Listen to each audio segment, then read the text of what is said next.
সরকারের আমলে আমরা বিভিন্ন রকম নির্যাতনের শিকার হয়েছি, তারপরে আমাদের দলীয় কার্যক্রম আমরা ছাড়িনি।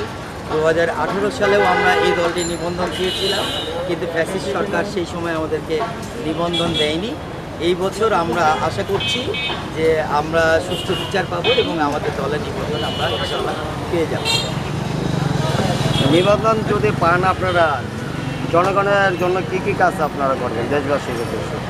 আমরা আসলে নিজেদেরকে কখনোই ক্ষমতাবানই মনে করি না, আমরা নিজেদেরকে জনগণের একটা অংশই মনে করি এবং আমরা আসলেই জনতা।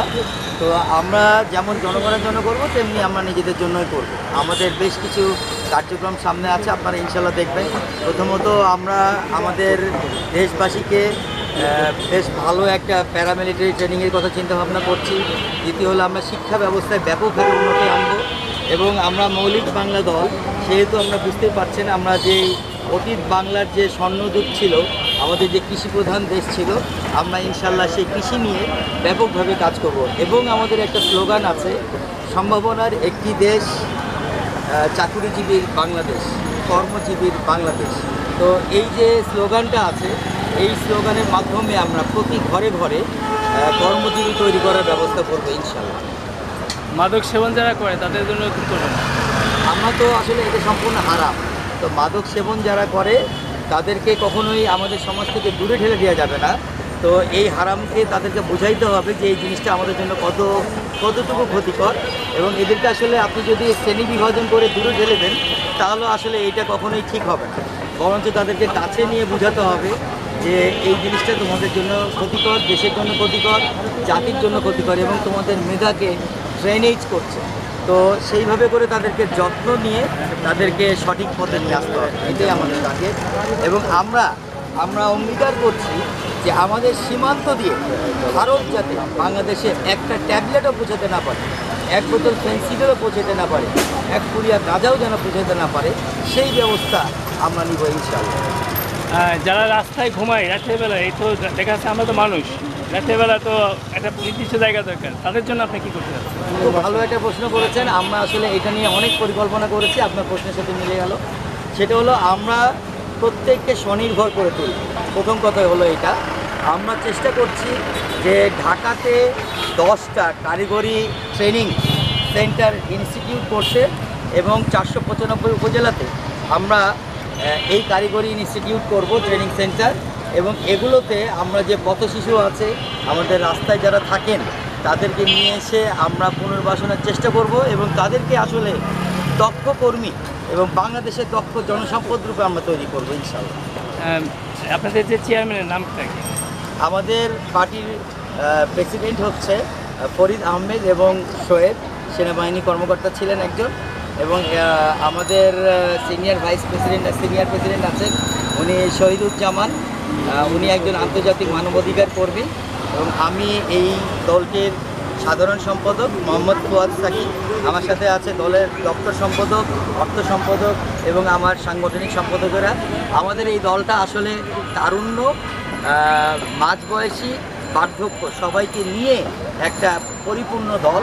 এই দলের মধ্যে আপনারা সামনে আমরা যখন আত্মপ্রকাশ করব, ইনশাল্লাহ আপনারা দেখতে পাবেন যে সেনাবাহিনীর অনেক প্রাক্তন কর্মকর্তা রয়েছে, আমাদের সাথে বিচারপতিরা রয়েছে প্রাক্তন, আমাদের সাথে অনেক আইনজীবী ভাই বোনেরা রয়েছে, শিক্ষাবিদরা রয়েছেন, এদেশের গণ্যমান্য ব্যক্তিরা আমাদের এই দলে রয়েছেন। আপনারা যখন আমরা ইনশাল্লাহ একটা বড় করে আত্মপ্রকাশ করব, তখন আপনারা এগুলো দেখতে পাবেন। তার আগে, এই আত্মপ্রকাশের আগে আমরা আসলে আমাদের কর্মে বিশ্বাসী। আমরা বেশ কিছু কাজ আরও সামনে করব, এর মাধ্যমে বাংলাতে সর্বত্র আমরা ছড়িয়ে যাব এবং একটা সুপরিচয় বই আনতে পারবো বলে আমরা মনে করি। আপনার নিবন্ধন হলে আপনাদের কোন প্রতীকের আশা করতেছেন? আমরা প্রতীক হিসাবে তারা মার্কা চেয়েছি আমাদের প্রতীক হিসাবে, কারণ আপনারা সবাই জানেন যে এইখানে কতগুলো প্রতীক বরাদ্দ দেওয়া আছে, এর বাইরে আসলে যাওয়া যায় না। তো আমরা যে প্রতীকগুলো এখন ফাঁকা আছে, তার মধ্যে তারা প্রতীকটা আমাদের বেশি পছন্দ। আর এই প্রতীকটা আসলে বাংলাদেশের সবাই চিনে, ছোটোবেলা থেকে আমরা বাচ্চাদেরকেও তারার দেশের গল্প বলে বড় করে আসছি। তো সবার মনের মধ্যে আছে, ইনশাল্লাহ আমরা তারা প্রতীক্ষা চেয়েছি, আমরা মনে করছি এটা পেয়ে যাবো। এই তারাটা নেওয়ার উদ্দেশ্যটা কি, মানে তাদের এটা কারণটা কি? এটা আসলে উদ্দেশ্য হচ্ছে কি বলবো, যে 100 জনের মধ্যে আমরা যে একটা উল্লেখযোগ্য দল এবং দেশের জন্য কাজ করব, সেইটা যেন সবার চোখের মধ্যে পড়ে, সেটাই হলো আমাদের মূল উদ্দেশ্য। এবং ইজিয়ার, যেটা আপনার আমরা বলি মাউথ অফ স্পিচ, যেন খুব ইজি একটা শব্দ হয়, মানুষ যেন ইজিলি এটা মুখে নিতে পারে, সেই জন্য এই প্রতিষ্ঠান নিয়ে। সর্বশেষ আপনার দেশের বার্তা, দেশের উদ্দেশ্যে, মানে দেশবাসীর উদ্দেশ্যে কিছু বলেন। আপনার আমি অনুভূতি। দেশবাসীর উদ্দেশ্যে একটা কথা বলবো, আমাদের দেশটা বাংলাদেশ, অতীতকাল থেকেই আমাদের এই দেশ, আপনারা জানেন কিনা জানি না, যারা অতীত ঘাঁটবেন তারা দেখবেন ব্রিটিশ সাম্রাজ্যের আগে এই দেশে এবং জাপানে, পুরো বিশ্বের মধ্যে এই দুটো দেশে স্বর্ণ মুদ্রা চালু ছিল। মানে অর্থাৎ হচ্ছে আমার বাসায় বা আমি যদি কোথাও ভিক্ষুক হিসেবেও যেতাম, মানুষজন ভিক্ষাতে স্বর্ণ মুদ্রা দান করতো। আমরা সেই সমৃদ্ধিশীল দেশের মানুষ। আজকে হয়তো আমরা শোষণের জন্য বিভিন্নভাবে নিপীড়িত হয়ে আজকে আমাদের এই দশা হয়েছে। তবে আমরা আমাদের দেশকে পুনরায় আবার সেই সাম্রাজ্যে, সেই স্বর্ণযুগে ফিরিয়ে নিয়ে যেতে চাই। আমরা ইনশাল্লাহ আমাদের অর্থনৈতিক প্রবৃদ্ধি এবং সম্প্রীতি সৌহার্দ্য বজায় রেখে এই দেশকে একটা শক্তিশীল দেশ হিসেবে সারা বিশ্বে প্রমাণিত করতে চাই। আমাদের প্রবাসী বাঙালিরা যেন প্রবাসে হাঁটলে পরে একটা মানুষের স্যালুট পায়, যেন ব্লাডি চিফ বাংলাদেশ বা ব্লাডি চিফ ইন্ডিয়ান বলে গালি না খায়, সেই ব্যবস্থা আমরা করতে চাই।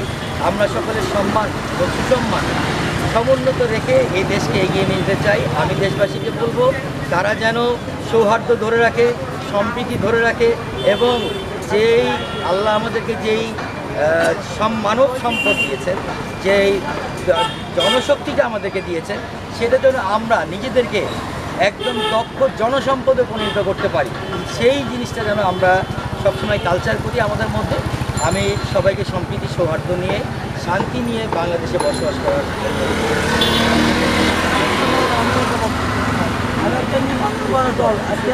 কাগজপত্র জমা দিলাম।